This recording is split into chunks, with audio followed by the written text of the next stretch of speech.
नमस्कार, स्वागत है आप सभी का। 69,000 शिक्षक भर्ती में आज सुप्रीम कोर्ट में हुई सुनवाई का कोर्ट ऑर्डर का इंतजार किया जा रहा है। केस स्टेटस काफ़ी समय पहले ही अपडेट हो चुका है और जो कुछ भी हमने कोर्ट सुनवाई के तुरंत बाद कोर्ट सुनवाई की जो भी लाइव हियरिंग चल रही थी, तो उसके आधार पर जो कुछ भी जानकारी थी, अपडेट थी, ऑलरेडी हमने आप सभी को दे दी थी सूचना। आपकी भर्ती में नई मेरिट लिस्ट जारी करने को लेकर के कोई भी डायरेक्ट स्टे नहीं है, लेकिन अगली डेट तक सरकार की तरफ से कोई भी प्रोसीडिंग नहीं की जाएगी, क्योंकि इसमें सभी पक्षों के साथ साथ सरकार से भी, स्टेट से भी जवाब लगाने के लिए बोला गया है।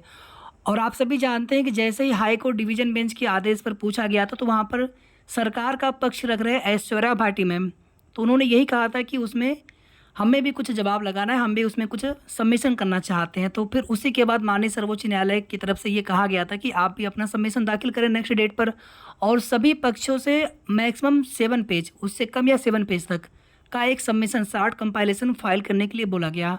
और 23 सितंबर को फाइनल डिस्पोजल के लिए बोला गया है। फाइनल डिस्पोजल का मतलब है कि अंतिम सुनवाई के लिए, यानी कि केस को निस्तारित कर देंगे। आज भले ही केस पर ज़्यादा समय नहीं दिया गया है चीफ जस्टिस सर के द्वारा या फिर उनकी बेंच के द्वारा, लेकिन 23 सितंबर को उम्मीद है कि मामले पर काफ़ी देर तक सुनवाई होगी। हो सकता है कि 1 घंटे 1.5 घंटे या और भी अधिक समय तक सुनवाई हो, और उसी दिन मामला फाइनल होने की भी पूरी उम्मीद रहेगी। अब देखिए, यहाँ पर भले ही डायरेक्ट स्टे कोई ऐसा नहीं अभी दिखा है स्टेटस में भी, या फिर हो सकता है कोर्ट ऑर्डर में चीज़ें और स्पष्ट हो, लेकिन इतना ज़रूर है कि होल्ड हो चुका है। हाई कोर्ट डिवीजन बेंच का आदेश होल्ड है। और आप सभी समझ लीजिए कि जो कुछ भी माननीय सर्वोच्च न्यायालय से आदेश आएगा, तो कहीं ना कहीं आने वाले या फिर जो भर्ती प्रक्रिया वर्तमान में गतिमान है, उन सभी के लिए एक नज़ीर बनने वाला है माननीय सर्वोच्च न्यायालय का ये आदेश। क्योंकि पहले जब शिक्षा मित्रों का समायोजन रद्द हुआ था, तो आप लोग जानते हैं कि उसमें कोई विज्ञापित पद नहीं थे, वो सीधे सीधे समायोजन किया गया था। लेकिन अभी क्या है कि विज्ञापित पद पर भर्तियां हुई हैं, तो वहाँ पर जो कुछ भी एटीआरई को भर्ती का पार्ट नहीं माना गया था, या फिर बाद में माना गया फिर नहीं माना गया, डिवीजन बेंच अभी जो हाल फिलहाल का आदेश है, तो अब इसमें कुछ कहा नहीं जा सकता कि माननीय सर्वोच्च न्यायालय से अब इसमें किस तरह का डिसीजन आएगा। अगर आप सभी केस स्टेटस देखेंगे, तो इसमें सीधे सीधे आज की डेट और नेक्स्ट डेट, आज है 9 सितंबर और यहाँ पर अगली डेट है 23 सितंबर 2024। इसके बाद विभिन्न न्यूज़पेपर के माध्यम से जानकारी दी गई है, जिसमें आप देखेंगे आदेश पर रोक लगाई गई। डायरेक्टली ऐसा कोई कोर्ट ऑर्डर में तो अभी आया नहीं ऐसा, तो जो कुछ भी चीज़ें थी सबको उसी हिसाब से लोग बता रहे हैं कि कुल मिलाकर के अब नई मेरिट लिस्ट 23 सितंबर तक तो जारी नहीं की जाएगी, तो एक तरह से उसको स्टे ही माना जा रहा है। और सीजीआई की तरफ से, चीफ जस्टिस सर की तरफ से ये कहा गया था कि सिंगल बेंच या फिर डबल बेंच का जो भी आदेश है, तो उसको हम देख रहे हैं, फैसले को देख रहे हैं, और जो कुछ भी इसमें चीज़ें हैं उसमें थोड़ा सा समय चाहिए हमें समझने के लिए मैटर को। आप यहाँ पे देख भी सकते हैं, फैसले की स्टडी के लिए समय चाहिए, वक्त चाहिए।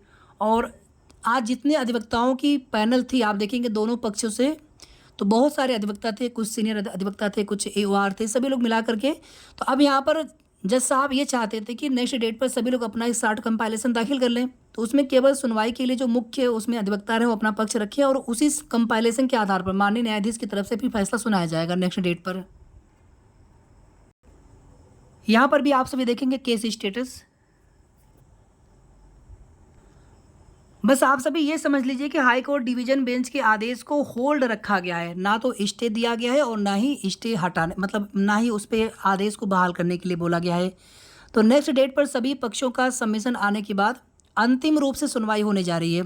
आप लोग पूछ रहे थे कि फाइनल डिस्पोजल का मतलब क्या है, या फाइनल डिस्पोजल के लिए केस लगा उसका मतलब क्या है। जब सभी पक्षों का सबमिशन आ जाएगा, तो उसके बाद फिर जज साहब की तरफ से अंतिम फैसला, उसी दिन केस डिसाइड करके अंतिम फैसला भी सुनाया जा सकता है, या फिर थोड़ा सा समय लिया जा सकता है, ऑर्डर को रिजर्व करके हफ्ते 10 दिन के बाद फैसले को सुनाया जाए। तो यही चीज़ें होने वाली हैं या हो सकती हैं। फिर आप सभी देखेंगे कि केंद्रीय मंत्री जी हैं, इनके द्वारा एक पोस्ट किया गया है इनके ऑफिशियल पेज से। इसी तरह से कुछ और भी जो विपक्ष के नेता हैं उनके द्वारा भी पोस्ट किया गया है, और नई शिक्षक भर्ती को लेकर के भी पोस्ट किया गया है ऑफिशियल पेज से उनके। तो बाकी इसे आप देख लीजिएगा पूरा। एक चीज़ आप सभी और देख लीजिए, जो भी याची लाभ को लेकर के आप लोग पूछ रहे थे, याची लाभ जैसी कोई भी चीज़ें नहीं है, ठीक है, कोई भी संभावना दूर दूर तक नज़र नहीं आ रही है याची लाभ पर। सीधे सीधे अब जो भी रिटर्न सबमिशन आएगा और आज जो सुनवाई हुई है और नेक्स्ट डेट पर फिर से मेरिट पर फैसला आने वाला है, मेरिट पर फैसला आएगा। और उसमें देखिए जो भी लोग बाहर होंगे माननीय सर्वोच्च न्यायालय के फैसले के बाद से, अब उनको लेकर के उसमें क्या रास्ता निकाला जाता है, तो वहाँ पे सरकार से, स्टेट से पूछा जाएगा। अब जिस तरह से भी वो पद क्रिएट करने हो, क्योंकि माननीय सर्वोच्च न्यायालय का ही आदेश है कि आप बिना विज्ञापित पद किए एक भी अतिरिक्त सीटें नहीं जोड़ सकते हैं। लेकिन जो लोग अभी कार्यरत हैं तो किसी न किसी को यहाँ पर प्रभावित तो होंगे बाहर होने के लिए। तो उस स्थिति में देखिए वहाँ पर स्टेट से क्या उसमें जवाब आता है। अगली डेट पर फैसला, अगली डेट पर अंतिम रूप से मैटर डिसाइड हो भी सकता है या फिर हो सकता है कि एक डेट और लगे कम से कम। हालांकि जो चीफ जस्टिस सर ने बोला है कि फाइनल डिस्पोजल के लिए हम केस को लगा रहे हैं 23 सितंबर को। और कई मीडिया के द्वारा वही चीज़ें आप देखेंगे same to same. Supreme court ने इलाहाबाद हाई कोर्ट के आदेश पर रोक लगाई। लखनऊ बेंच, डिवीजन बेंच का फैसला आया हुआ था, तो डायरेक्टली ऐसा कोई स्टे नहीं है और कोर्ट ऑर्डर आने दीजिए। बाकी होल्ड तो है ही आदेश, अब उस पर अभी कोई कार्रवाई नहीं हो सकती जब तक कि अंतिम सुनवाई हो नहीं जाती है सर्वोच्च न्यायालय से। आप देखेंगे जो पूरी पैनल है अधिवक्ताओं की सुप्रीम कोर्ट में, इनके अलावा भी और लोग भी इसमें हैं।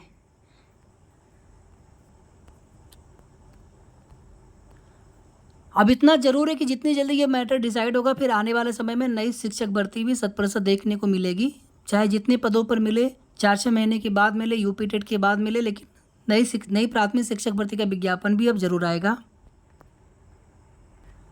हालांकि भरोसा तो कहीं से 1% भी नहीं होता है, जिस तरह से पहले भी बोला गया था और अनवरत धरने पर अभ्यर्थी बैठे हुए हैं।